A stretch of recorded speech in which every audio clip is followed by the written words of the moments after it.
Hi, everyone. It's Lindsey Baker every Saturday morning at 10 with the Action Hour or Rescue Stories. Today, we have an amazing guest. I have the creator of the Stop Yulin Podcast, Jade Ara, here today. And she is here to tell us the latest news on what is happening in the dog and cat meat trade. Jade, thank you for being here. Now, I just want to mention to people that you are the creator of the Stop Yulin Podcast and is the first and only podcast on the topic of the dog and cat meat trade. And you launched in 2019, and to date, you have interviewed over 26 interventionalists, that's a tough word, and leading nonprofits that are there to end the dog meat trade. So you are a super expert, and you've talked to the experts, and you've gotten the story for us. So Jade, welcome to the show. And Jade, introduce yourself, please, and tell us why you are doing this and why it's so important. Oh, well, thank you so much, Lindsey. It's a pleasure for me to be on the show. We did a show, I think, back in May, so it's great to be back again. And yes, of course, the Stop Yulin Podcast, I'm the creator of the only podcast on the dog cat meat trade. It so happens I found out about the cause of the dog cat meat trade about 2.5 years ago. So fairly recently, some people have known about it for 5-6 years. And initially, I was so shocked because I saw the images that most of the people that became aware of it have seen on the internet. It was very shocking images, brutality, very cruel. It seems like to be the very, very cruel trade. And I was like, and my mind was not understanding how this could be happening. I had a bunch of questions. And I was looking on the internet for information. I thought there must be a podcast on the subject, and nothing. So I couldn't find anything. So I decided to start it myself.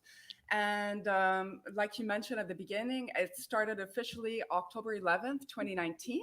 My first guest was Andy Abrahams Wilson, who is the filmmaker for Dog War, which is an upcoming film, a very highly anticipated film that will cover the dog meat farms of South Korea.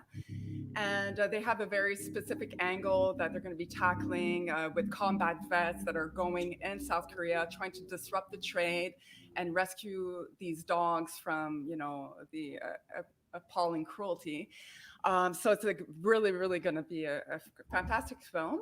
And since then, I've published 17 full-length episodes on my podcast. I've done, like you said, over 26 interviews. And it's like going to college for dog at me trade. I feel like I graduated with a degree. I know so much more now than I did before, and I'm hoping viewers as well have benefited from the information shared. Yeah, and we do want to get a lot of information for you. And I want to tell our viewers that you are going to be discussing all the progress and victories so far. And also you're going to talk about what we as foreigners can do to help. And this is the big one, Jade. This is the huge one. Like, people can't understand why this doesn't stop. How does this continue? How does the Asian governments not stop this? So we want to get to the crux of the problem of how do we ban this for good? And I know that's a tough question. So where would you like to start? Well, I think I would like to start with just an overview of what I've learned, and hopefully the viewers have also learned. Through my 17 guests that were published, most of us knew that Yulin Dog Meat Festival is just a once-a-year festival that happens in a city called Yulin in the south of China, which is in the Guangxi province. And this is what caused a lot of international uproar when those images were all over the net, and people saw extreme brutality done to dogs, and the way they would slaughter them is very, very graphic. And so, understandably so, the international community became outraged. But it's not just a once a year; it's a everyday occurrence. I mean, the dog cat meat trade happens 365 days a year. And it's all in China, which is one of the biggest countries in terms of numbers. 10 million dogs, 4 million cats are slaughtered every year for their meat, some for their skin. dog leather is also a problem, and PETA has done a good job at highlighting this problem. A lot of the imports that we get from China, it's actually dog leather in articles like purses and belts and that kind of thing. For most of us, that are vegan, this is not so much of a problem. We avoid leather altogether, whether it comes from a cow or a dog. That's just to point out that they are also exploited for their skin. And then it happens in South Korea. South Korea being very unique country because they are the only country in the world that systematically farms dogs for their meat. And we're talking about, they have on about 20,000 farms in South Korea. And everything from very small scale operations with a few dogs to very large, massive industrial farms with thousands of dogs. So South Korea is very unique in that aspect that they do breed dogs and raise them until slaughter. So that's a very unique facet of the dog cat meat trade. And I would say the second largest country after China in terms of numbers is Vietnam. Vietnam, most dog cat meat trade activists are very well aware that it's a very cruel industry. Cats are very targeted, and cat meat is actually on the rise in Vietnam.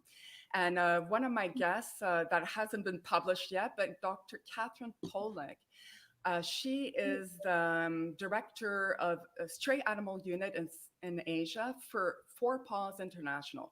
And she's the one who told me cat meat is on the rise in Vietnam. And I was like, why? And she said it's because people have higher, the socioeconomic status of people have improved. They have higher disposable income. And for them, it's a real treat to eat cat meat, on the weekend. Do the people know about the cruelty involved? Do the people? Of course, they are well aware. Actually, yes, they are very well aware that this is a trade that's happening. Some are objecting, of course. I mean, there's a growing number of people opposing the trade in those countries, especially in China. There's been, I think, Jill Robinson of Animals Asia pointed out that when she started this, Animals Asia, 30 years ago, there was just a handful of activists. And now they're like hundreds and hundreds of activist groups. So yes, they are taking a stand. Many people agree with us that it is appalling. It's inhumane. It's just cruelty. It's unnecessary.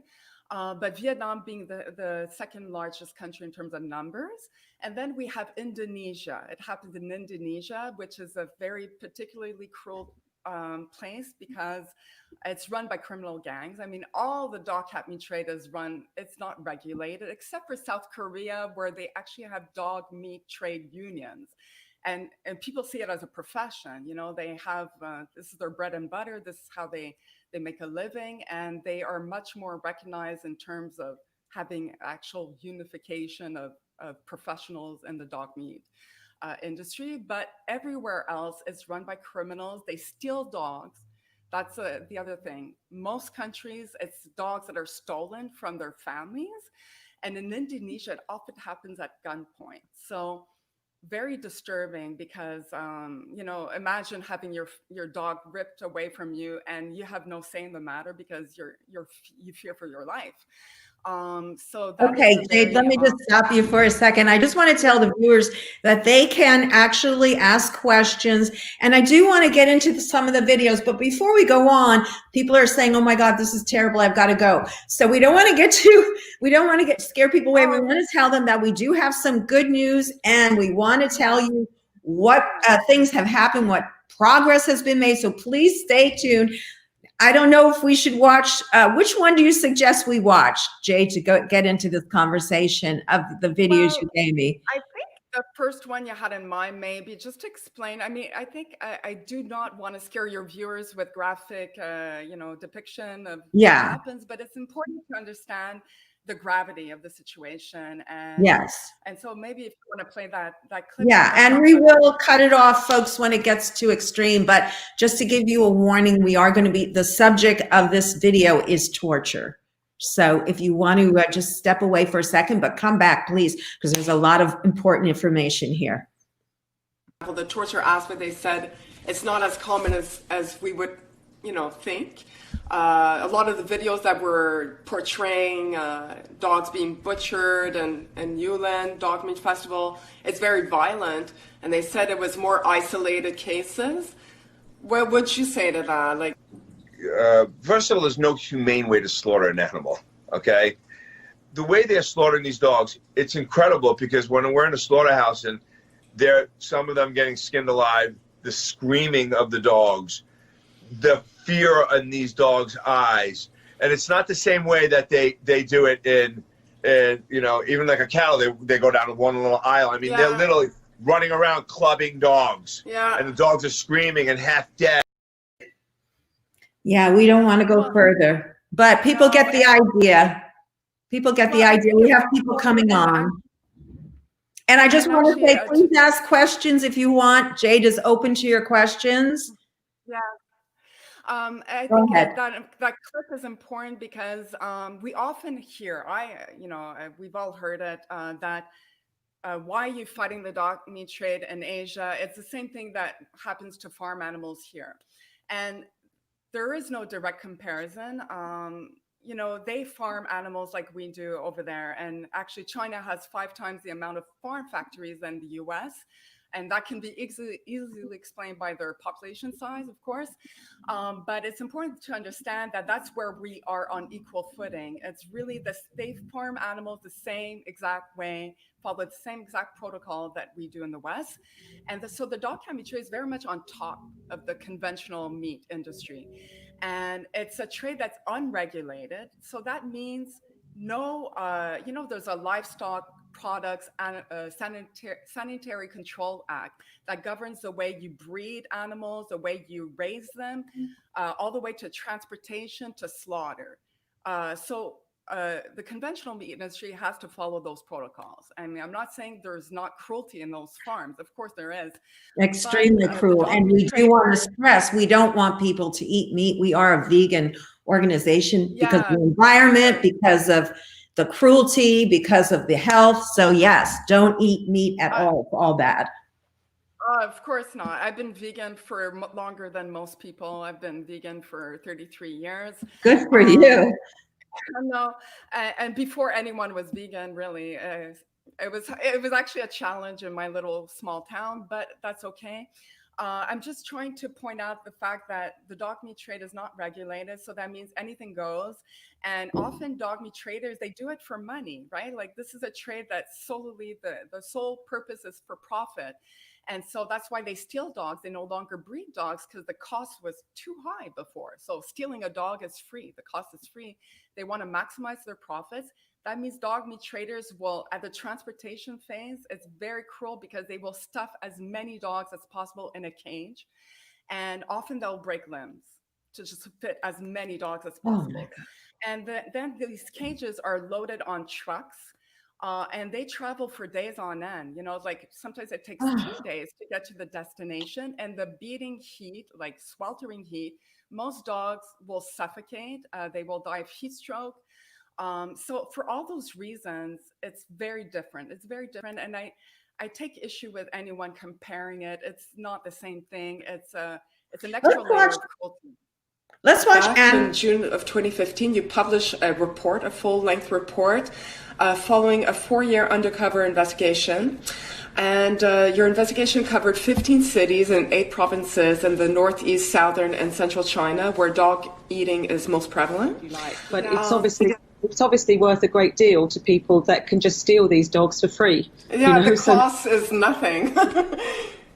Dog farms. That's exactly why there's no dog farms. Yeah. When I first China in the 80s, there were some dog farms, but now there's absolutely nothing of any big level at all, and because they have to vaccinate, they have to stop the spread of disease, they have to feed the dogs, they have to have personnel to feed the dogs, all this costs money, and it's so much cheaper, in fact free, just to do streets, of course. And I think, again, this will be quite a surprise to your listeners that over these last couple of years, the volunteers across the country, and indeed our investigations, have seen about 350 restaurants now either being closed down or told to stop selling the dog meat. Want to just ask you one final question. Obviously, you've been dedicating 35 years of your life so far to this cause of animal welfare in Asia. And I'm assuming at this point you would say, are you hopeful to see the end of this dog cat meat trade in China?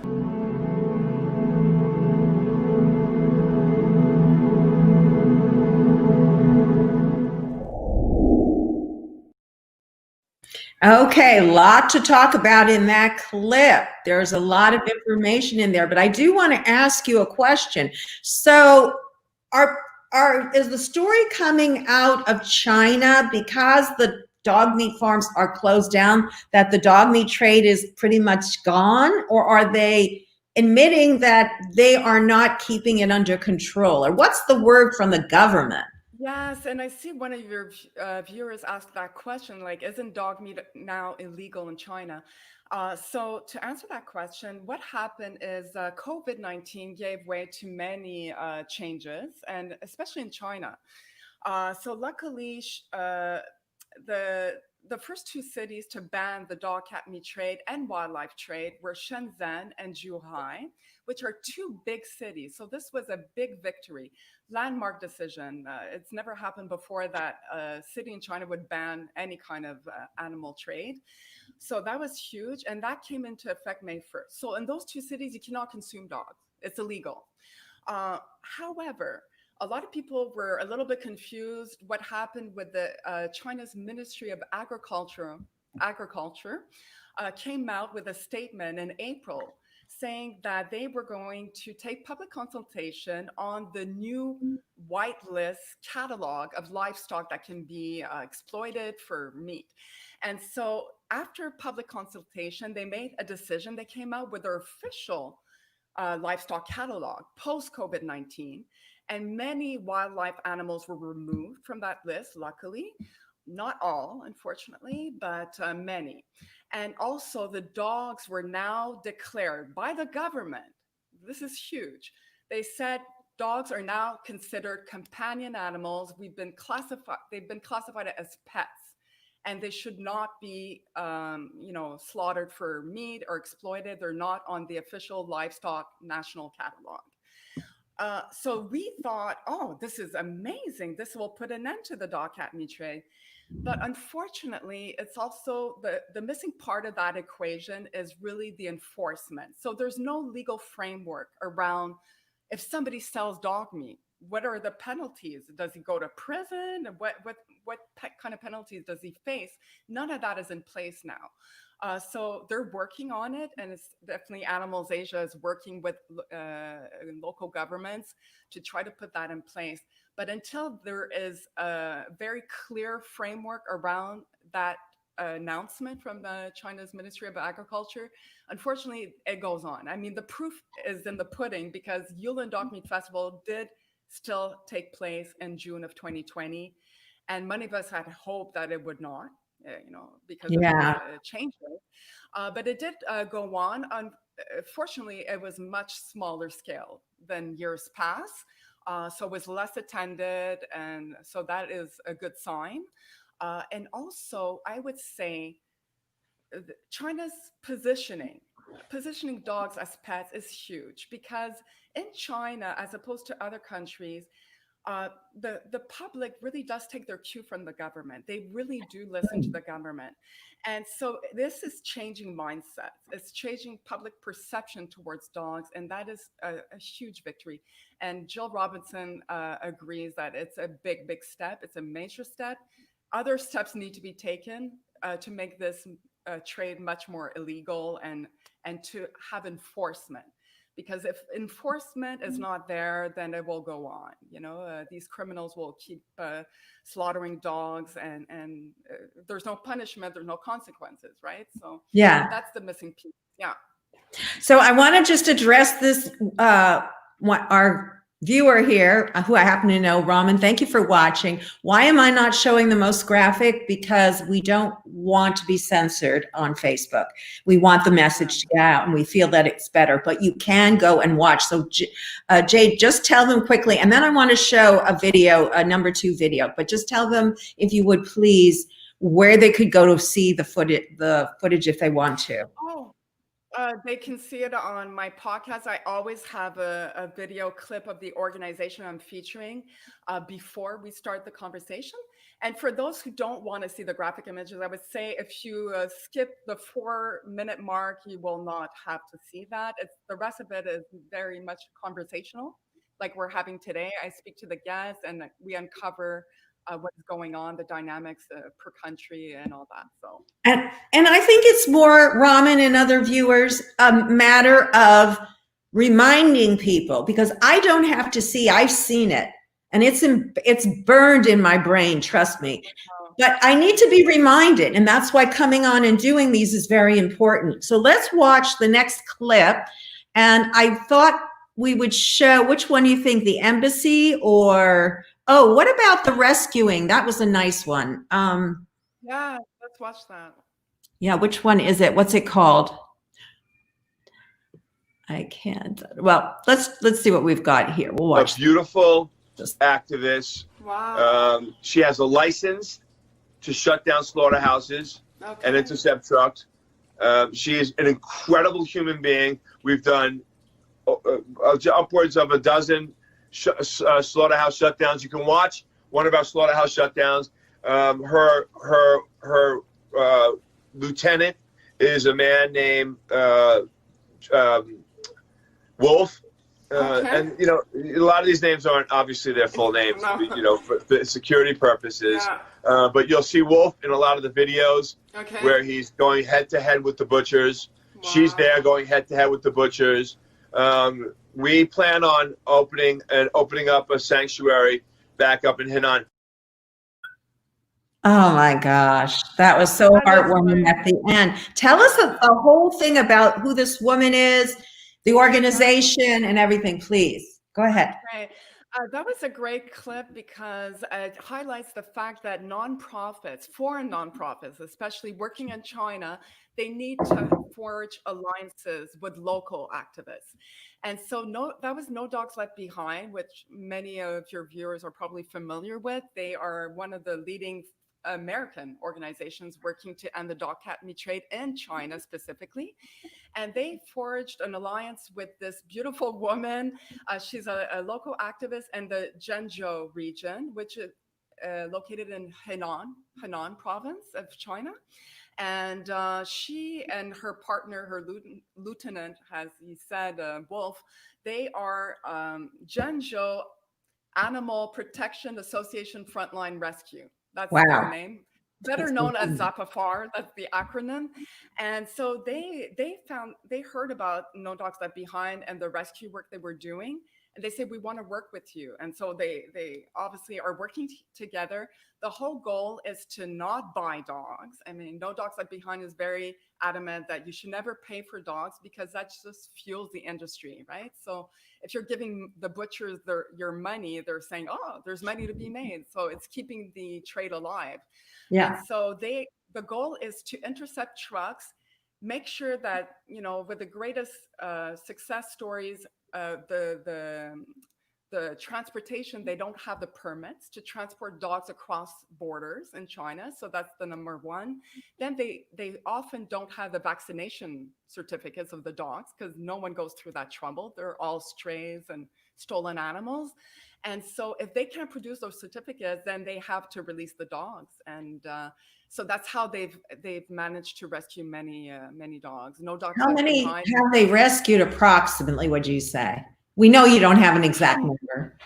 How many do you? I asked that question, but it's in the thousands at this point. They've been working at it since 2016. Wow. And unfortunately, as you probably know, I've spoken to Xina Gao. Xina Gao is a very well-known activist, and she's fantastic. She's a native of China.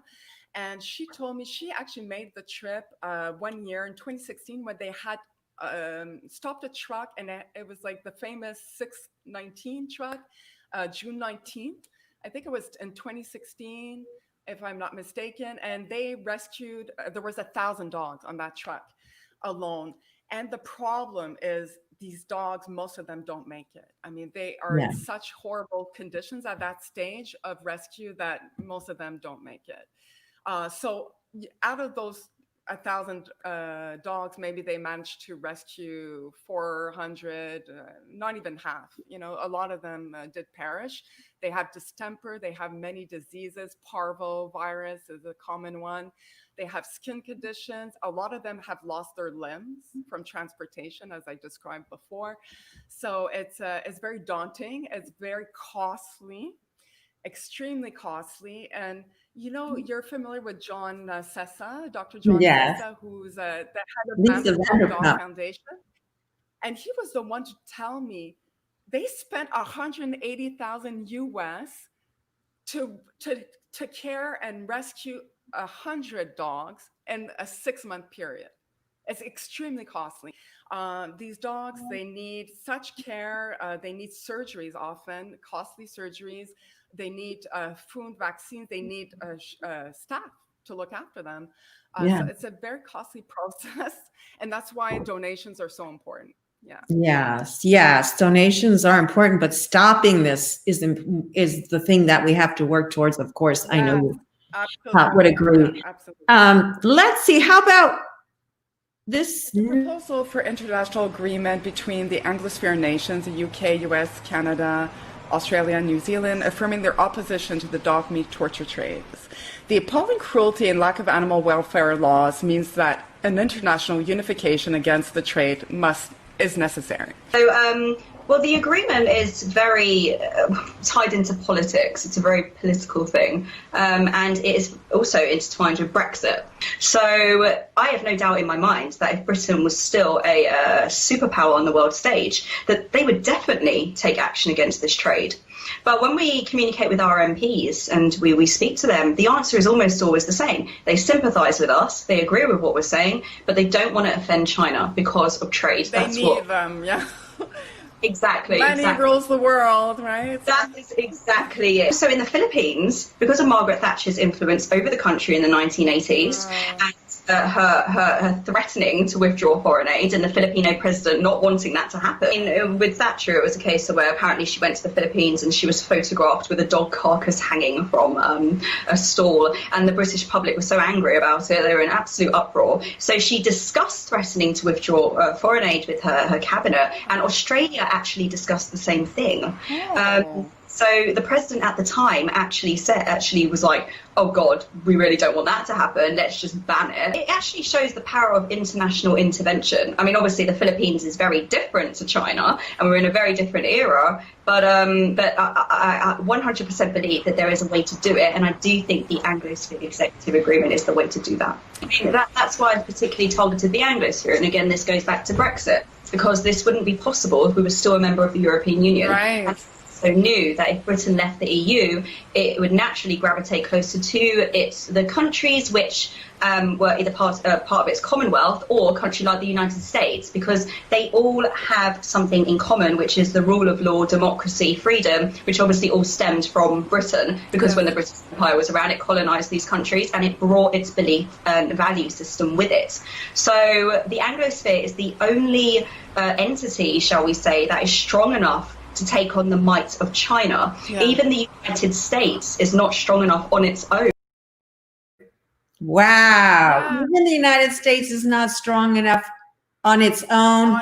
We must unify. You know, your sound is lower to my ear right now. Okay. I hope everyone can hear me. Hold your microphone up, I think, closer. Yeah, you were good at first. I'm sorry. No. At first it was better. Okay. Is this okay? Yeah. Can you hear me? Yeah, that's much better. Okay, well, that was a great clip and good timing, because that Operation Hound that was started by Sarah Brownlee, the lady that you saw in the video, she is great. She's a UK author.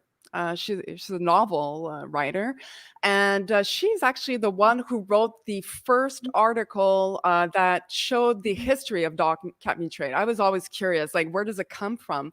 And you can watch, your viewers can go see that article. It's on World Dog Alliance website. We're going to put up all your links. We'll put all that. I just want to remind you to give me all the links, because we'll put them all up for the viewers so they can get. And I see one of your viewers is asking where you can watch the videos. It's on YouTube. Just search for Stop Yulin Podcast and you'll land on my channel. I think it's the only channel named that way. So to talk about that video clip, basically Sarah is proposing an Anglosphere executive agreement. And what that means, it would be uniting the UK, Canada, US, Australia, and New Zealand, all the nations that are part of the Anglosphere. And they would basically try to target a country like China and with trade, tariffs, and negotiate with that country on the trade front and demand that they abolish this dog cat meat trade. Or else they will face the consequences of them not wanting to negotiate with them, not wanting to be their trading partners. So China, we all know their economy has been much more driven internally. So they've become a consumer-based economy, but still this could have an impact. And it's very important. And like she mentioned, this would not be possible unless Brexit had happened. And since it happened, the UK is in a position to maybe take part in that. So she is working with her local MPs and trying to put this agreement in place. It's a big ask. But then again, we had a great victory by the American government in 2018. That's when they put an official ban on dog cat meat trade in US. And they did that purposefully because they had been negotiating some local activist groups in America. They had been negotiating with the Chinese government saying, we want you to ban this trade. And the Chinese government came back to them and said, is it illegal in your country? And they could not say. At the time, it was not illegal. So they said, oh. So they have been working very hard. There are many groups in America that work very, very hard to get that passed. And thank God for their efforts because they were. Let me just ask you for a moment now. Can people contact their representatives to put, or does it help when they call the embassies, or can they contact the Chinese government respectfully, all of that stuff? Let's make sure we get into that. No, individuals should not be the ones contacting the Chinese government because, I mean, although I participate in campaign letters, the impact is very minimal. China will not be deterred by this from individuals and foreigners especially. They need, a much more forceful impact, like a government, a whole country demanding some changes. And as U.S. President Trump has done, he's been coming down very hard on China on the trade front. But yes, I would encourage all your viewers, if they want more information, please become member of Operation Hound. And message Sarah Brownlee. She's the one heading that group. It's on Facebook, Operation Hound, and we can post the links. And she'll be able to direct them on what they can do with their own governments to partake in this. Yeah, that would be awesome. That would be really good because I think people want to take action. They hear this information; it's very frustrating, and they want to take action. Now, I want to go to one more subject that's a little tough, and this is, I actually was horrified because I have 3 cats and I would have 10 if I could. I know, I have 2. But when I heard that because of vanity, pure vanity, and really misinformation and naivete, thinking it's going to make you young, cats go through this incredible torture. We're not going to see the torture, but we're going to hear about it a little bit. Down into a tonic and elixir called Guayani Soju. The consumer market for that is mainly working class middle-aged women that want to keep their health up. They believe that Guayani Soju helps prevent arthritis and other human illnesses as well. So that is really a strong belief there. And then, of course, you cross over to Vietnam, which is one of the major countries that we focus on in Feline Warriors because they have the largest cat meat industry in the world per capita. And it's a massive industry there. About 5 to 10 million cats are slaughtered across Asia, and about 1 to 4 million are slaughtered in Vietnam alone. One thing that's a pet peeve is that many, many times people say the dog meat trade, it's the dog and cat meat trade. But I think people don't realize. Now, I did say for vanity because I thought that it was to keep you young, but it's actually a health benefit. They think that it. Yes, well, in Vietnam, it's very popular. Cat meat trade is the biggest trade in all of Asia. It happens in Vietnam, 4 million on average per year. And they're extremely cruel. And Dr. Catherine Pollack, which I mentioned before, she works for Four Paws International. She is a cat lover.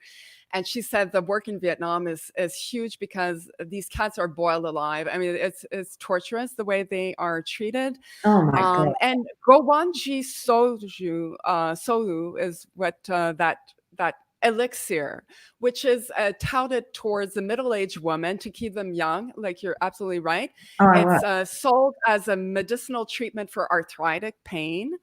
And a lot of people, they have, as much as the dog meat trade has these mythical beliefs around it, like saying that the more suffering the dog endures before death, the better the meat will be, the more beneficial the meat will be. Well, cat meat is touted for its anti-aging benefits. They really believe it'll keep them young and agile like a cat. And this is a little bit ironic, but I had one of my guests on the show, Kevin Lahey. He's a very well-known vegan activist. He has a vegan podcast. And he lives in Toronto now. He's a New Yorker. And he spent 18 months between 2010 and 2012 on dog meat farms in South Korea. He was there to teach English, and he soon became aware of the dog meat farms. And he wanted to help the cause.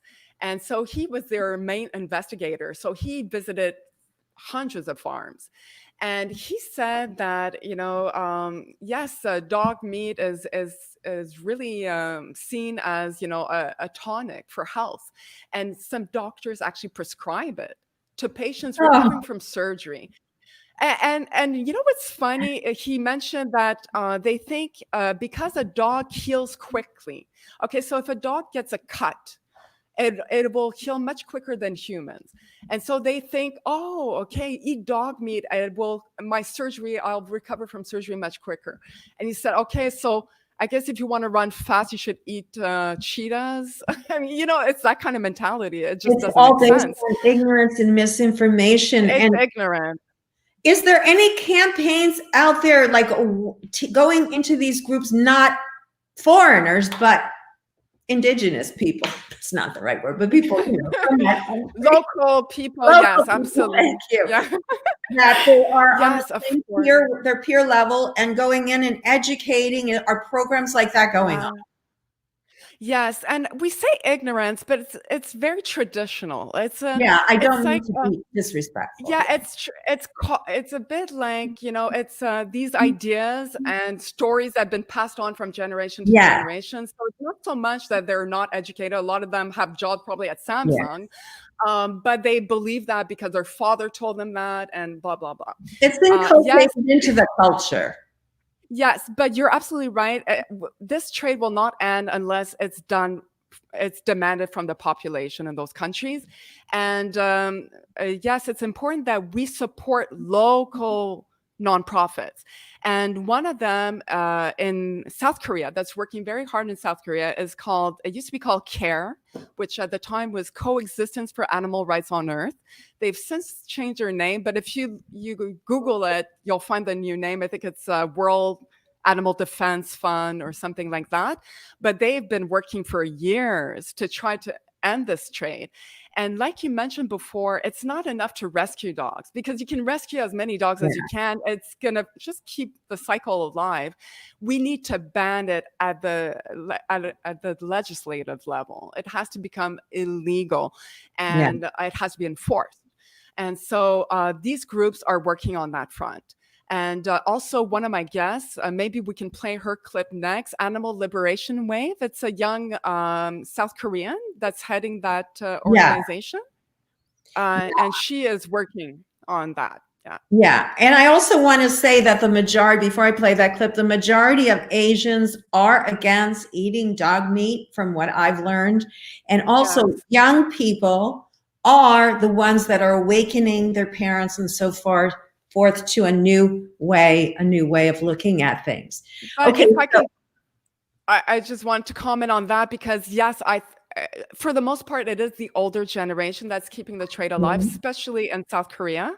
Yeah. It's very much the older generation. But in Vietnam, it seems to be more of a younger thing. Like more like the younger crowd. They're like, let's go have beer and cat meat. It's like a cool thing. It's becoming trendy.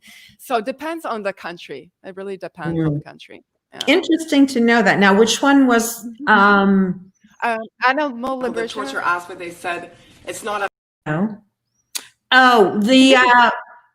ALW. Here we go. What can we do from over here to help you over there? I think donation is always effective if you donate to the right person, right organization that you want, and sharing it on social media and what you're doing too for the podcast, and that all feeds into when we go speak to local MPs or politicians or governments, we can always say that, hey, foreigners and all the people of the world are eyeing on us because South Korea is the only country that has dog farms. Yes. And you're being eyed upon by, from people from not only in this country but all over the world. Yeah. Yeah. She's a fantastic young, very bright lady. She was recruited by Last Chance for Animals, Chris DeRose. They, I'm sure you know them. Most of your viewers probably know Last Chance for Animals. It's an organization based in California, I believe. And they work on all animal welfare issues, but they wanted to do something for the dog meat trade. And they've done many trips to South Korea. And they recruited Jian Lee, who's the young lady in that video. And she is now heading Animal Liberation Wave. And basically, she is, like you said before, she's educating the public on the health consequences of consuming dog meat, because these dogs are not vaccinated. They're full of disease. And it's a health concern, frankly. And also on the opposite of what people think, actually. Yes, of course, exactly. But they also promote veganism in their country, and they're trying to enlist as many people as possible to join the plant-based movement and to move away from animal products. So she's fantastic. She's doing great work. They lobbied the government in South Korea, and they are working very hard to ban this. And she says it will not stop until it's a national ban, as opposed to China. China, it's going to have to be city by city, province by province that ban the trade.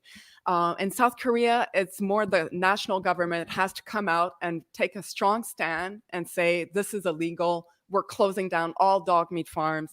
It won't happen overnight because, like I said, 20,000 farms. And for many of them, it's their livelihood. So it's going to require programs to reorient these dog meat professionals into a more ethical career path. And all that costs money and time. But that is the goal. I mean, that's it's doable because I happen to know that they're the mahouts that work with the elephants, and it's the same thing with incredible cruelty to baby elephants. They are retraining them, and they are building sanctuaries and things like that. So is always a way to move away from that, but it's true. You have to also support the individuals, and you can't expect it to stop. It is their livelihood, as whatever we feel about it. On that front, I wanted to mention, because a lot of news hit the social media streams in 2019, particularly. But before you go into that, let me just stop you for a minute, because I've been holding this question. I want the viewer to get it answered. Where can they go and watch the movies, the videos for watching shutting down the slaughterhouses? Okay, well, I don't know about shutting down. Like, I think local Chinese activists shutting down slaughterhouses. You can see some videos on social media. you won't see them on my podcast per se, but I do invite guests that are part of that. So my goal is to get more local activists, Chinese activists, to come and speak on the podcast. The language barrier is the biggest problem there. Yeah. But yes, absolutely. It's so important that we encourage them. And there is some organization on Facebook. I would say go see Plush Bear Shelter. Plush Bear Shelter, they do wonderful work.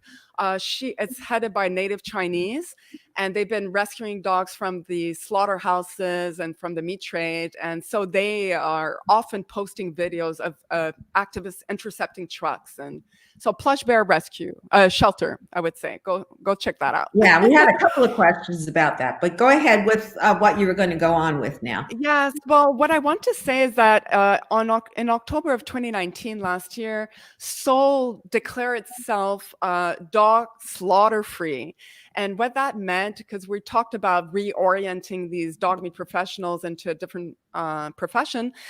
So what that was, it was an initiative. And my second guest on the podcast is the one who highlighted that it wasn't so much of a victory for the dogs.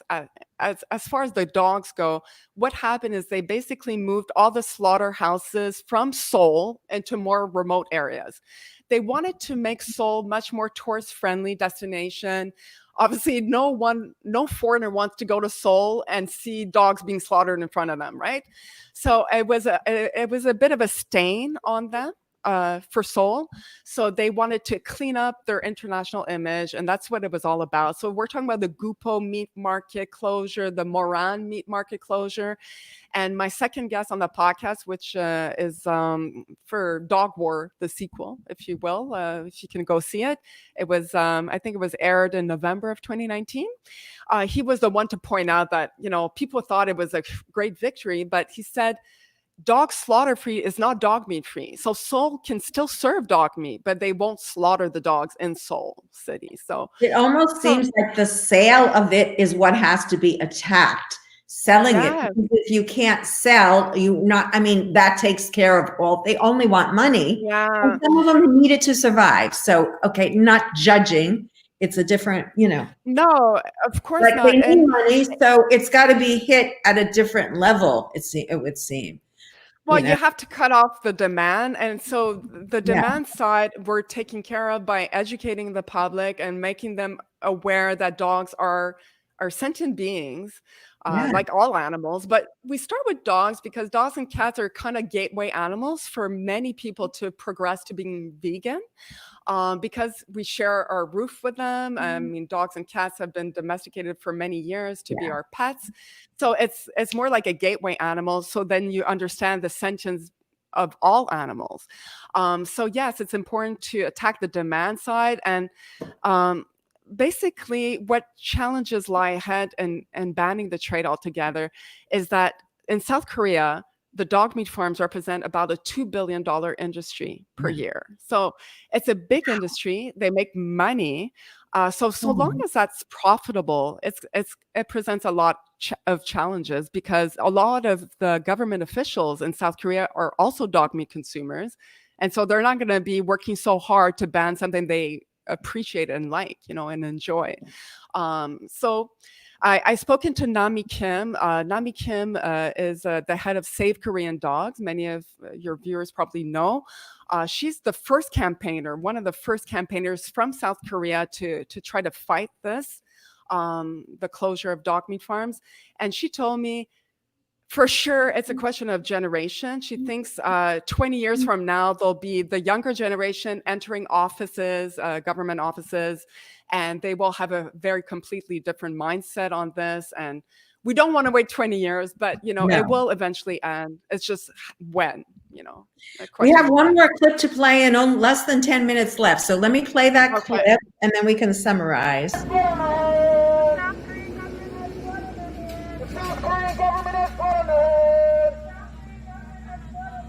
The South Korean government has blood on their hands. Shame, shame, shame on you. Dog meat trade. Dog meat trade. Dog meat trade. Dog meat trade. Dog meat trade. South Korean government has blood on their hands.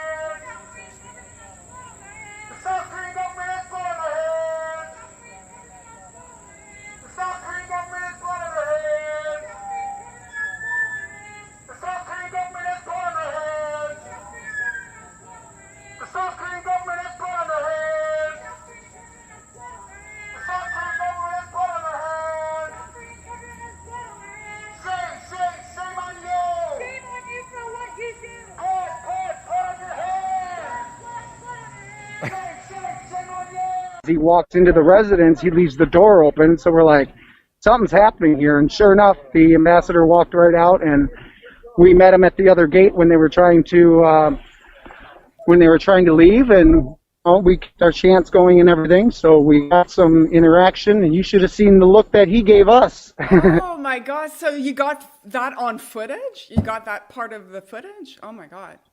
I unfortunately did not get any footage of him, but we got footage of us meeting him at the gate, and I might have. That is stellar. And it's the first time you're doing this, right? Like, I don't think they've ever had a protest in front of his residence. So not as far as I know. I've never heard of it. So I think it's a first. So congratulations, residents of the ambassador of the Republic of Korea. There you go. There you have it.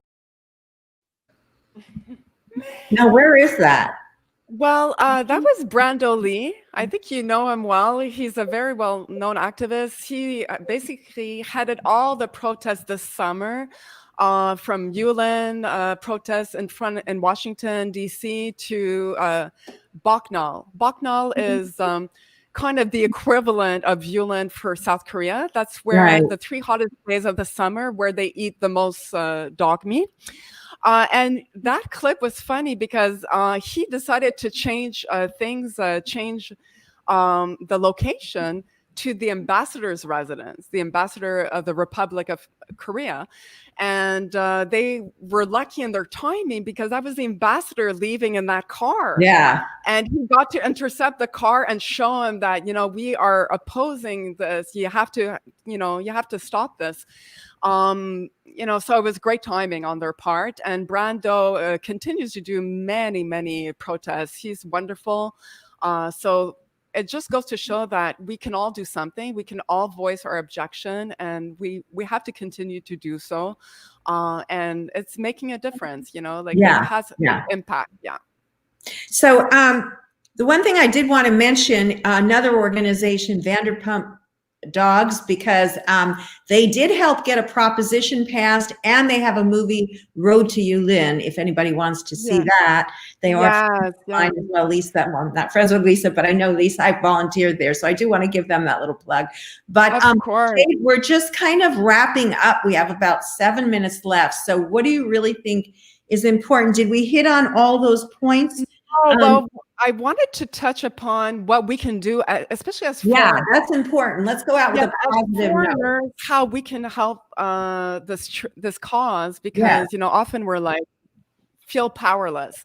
But from what I've gathered, some of the best ways you can help is obviously donations. I mean, you have to donate to the organizations that are doing legitimate work. If you can help donate to a local nonprofits, that is a great way as well, because they need to be empowered. How do people check out legitimacy of who to donate to? We don't want to name one organization or the other, but could you give some where they would find? I mean, one way that you can certainly do your own search on the internet, but one way I've found is through a larger nonprofit that's a registered charity. You can actually get a donation receipt. It's a tax-deductible receipt. You can get it from Animals Asia, because Animals Asia has they fund local activists. They've funded spay neuter clinics. They fund local activists to go work and try to go to restaurants and shut them down. So by donating to Animals Asia, you can indirectly support these local activists. Also, Soy Dog Foundation is a wonderful organization. I had John Daly and his wife, unfortunately, she passed away a few years back, but they have done so much good work, and they basically eradicated the dog meat trade from Thailand. They are hugely responsible. And so you mentioned? I'm sorry? For Paws, another one. We want to mention a few since we're mentioning some. Yes, so Soy Dog Foundation is the foundation. And so now that they've taken care of the trade in Thailand, that's where they're located, they fund campaigns in Vietnam. They fund campaigns in China, they help a lot of local groups that are fighting this trade. So you can give to those larger organizations if you're concerned about, legitimacy. And also Plush Bear Shelter is another great one. They're local. Kim. Yeah, Nami Kim, Save Korean Dogs. Of course, you should support them. CARE, Coexistence for Animal Rights on Earth. They have a name change, but you can donate to them. CARA, there's CARA in South Korea, so KARA. Just try to do your research. I try not to persuade anyone to give to a certain organization. It's a question. It's a personal choice. So donations, adoptions is another huge point that I think, is so unfortunately overlooked sometimes. And I've had some criticism, people saying, why are you paying all this money to fly dogs from China to the US? What a waste of money. You should funnel that money back to local activists to try to fight the trade. But many nonprofits will tell you, it's a danger. It's a big risk to leave a dog in China because it's a country that has zero animal protection laws. To this day, in 2020, they have no animal welfare laws. Anything goes. An animal is seen as an object. It's your property. I assume there are organizations working to change that, though, because that's a huge. Yes, yeah, it's a big proposal, and it's been proposed at the government level year after year for 14 years straight. We are making headway, but we have to be patient. So it would be a big risk to leave a dog that's been so traumatized in a country where there's no animal protection laws and where dog thieves are present. They could snatch your dog and he could be re-victimized. So there lies the importance of adopting these dogs out. There are many nonprofits. As recently as 2 weeks ago, some dogs were finally able to fly from China to the US. Animal Hope and Wellness Foundation did fly 7 of their dogs from the China shelter that they set up there. So it's slowly opening up, like airlines are accepting dogs. And so I really encourage people to adopt, because if they don't adopt the dogs in their care, these organizations cannot rescue more. They need to have the whole point of rescuing a dog from the meat trade is to find them their forever home and to give that dog a good life, so it's super important. You can foster, you can volunteer. I volunteer for HSI Canada. I've seen for myself the transformation these dogs from day one to, these dogs are so traumatized at the first day, and then you can foster. Fosters are really helpful too, because it makes allows the organizations to take more dogs in. Exactly. So fostering adoptions, volunteering, and supporting local activists, super important. Yeah. And going to protests and doing social media sharing like this post would be great. We are really pretty much out of time. We have about a minute to left. So anything you want to close with, any words of wisdom to people that want to help? You did go through your list. Well, but if there's anything to wrap up with. I obviously want people to go and learn for themselves. Watch the Stop Yulin podcast. It's on YouTube. And it's the only podcast, like I mentioned. Learn about the trade, learn about the issues, learn how you can get involved. And, obviously I want your input. I recently did a video for the 1-year anniversary, and I'm asking for people, tell me who you want to meet, who you want me to interview next, who should be a guest. If you have questions, please submit them. I want to have interaction with viewers, and for this to be a service for the community. Ultimately that was always my goal. It's really to try to learn together and do make some changes happen. Great. Sounds great. Now people should subscribe to your podcast on YouTube, right? Just subscribe to YouTube and then they'll be. Yes, please. Because they will get the notification when you come up with new ones. They'll be getting it right in their mailbox. It's so convenient. And I will definitely do that. It's really easy. Just go to Stop Yulin Podcast YouTube. It'll pop up. You just push the little subscribe button. And there you go. And you can keep up to date with Jade, because she is going to be keeping up to date with numerous individuals. She is on this, folks. She's on this. So I know we're out of time. It's 11 o'clock and we have to make room for the next. Okay. Unfortunately, we could talk Thank you. forever, but it's been a pleasure having you on. And Thank I you. hope to see you on here again with some more good news for us. We want to hear good news. Absolutely. More victories to come. Yes, more victories. Thank Here's you. some more victories. All right. Bye, Thank you. everyone. Tune in next week again at 10 o'clock for more Action Hour stories. Bye. Yeah. Bye.